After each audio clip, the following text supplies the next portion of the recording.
Brett Waltemath of Star Watch Media here with Dominick Cruz. Dominick, there's a lot of interest behind this fight. Number one, you're making your first title defense as UFC Bantamweight Champion, as well as making your debut in the UFC. What's this entire experience been like for you so far? I love it. You know, it's been a lot of fun. I mean, I feel like everything that I'm doing is kind of coming to a peak right now, and it's just really fun to experience this. The fans are awesome. They're just so into it, and it's a good experience. Your first fight in the UFC, also defending your title. Is there anyone else that you'd like to go up against in this kind of situation than Urijah Faber, being able to have the opportunity to avenge your one loss from 4 years ago? I mean, it's pretty exciting, and it seems very appropriate, especially for the first main event in bantamweight history. I don't think I would want it any other way, and I'm pretty excited about it.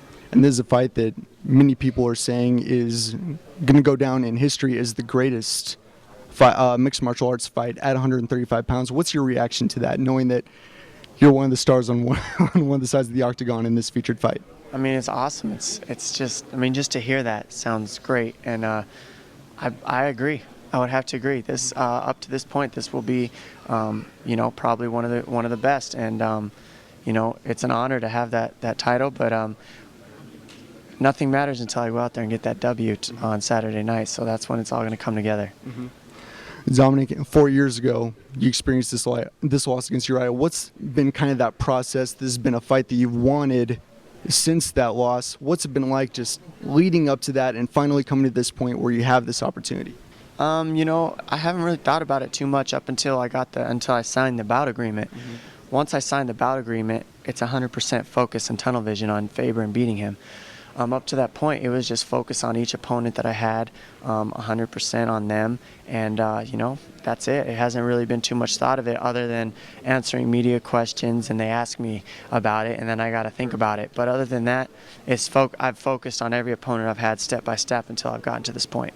How is your preparation for this fight different from when you faced him 4 years ago, due to the fact that it was so long ago? Both of you guys have developed so much skill-wise since the last time you guys faced off. How is your preparation for this fight differently than the last time? I mean, the preparation is different because I've been in camp for 12 weeks. Last time I only had a 6-week camp. On top of that, I've worked with my coach for a long time now. I've had him for 7 fights that was my first fight with my coach last time. And also, I don't have to work a 40-hour-a-week job cleaning mats and wiping down bags. I get to just focus on training all the time, 100% like I should be. What do you expect to see from him come Saturday?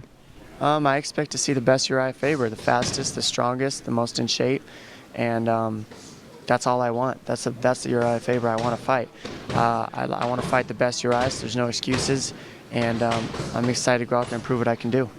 It's well known the bad blood between you guys, and I actually have to look at my notes. There's a quote from him recently where, discussing your motivation for the fight, he says, speaking of you, he's very motivated for this fight because he's all about jealousy and negative things like that. What's your reaction to hearing Urijah say that about you?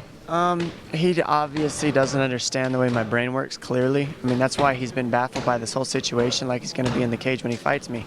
But jealousy and bitterness will do nothing but hold you back. That's the last thing I feel.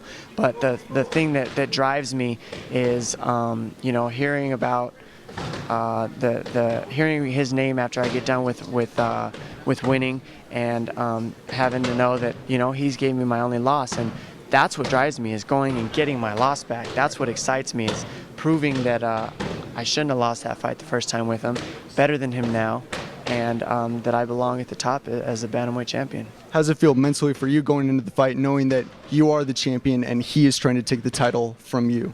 Well, I mean, the way I look at it is I'm trying to fight for something new. So right now, he's just another opponent. We're both fighting for the same thing. I'm not looking at me defending anything or me being a champ, and he's not. It's more of, here's my next opponent. We're both fighting for the same thing, and I'm going to get it. Dominick, thank you for the time, and best of luck come Saturday. Appreciate it.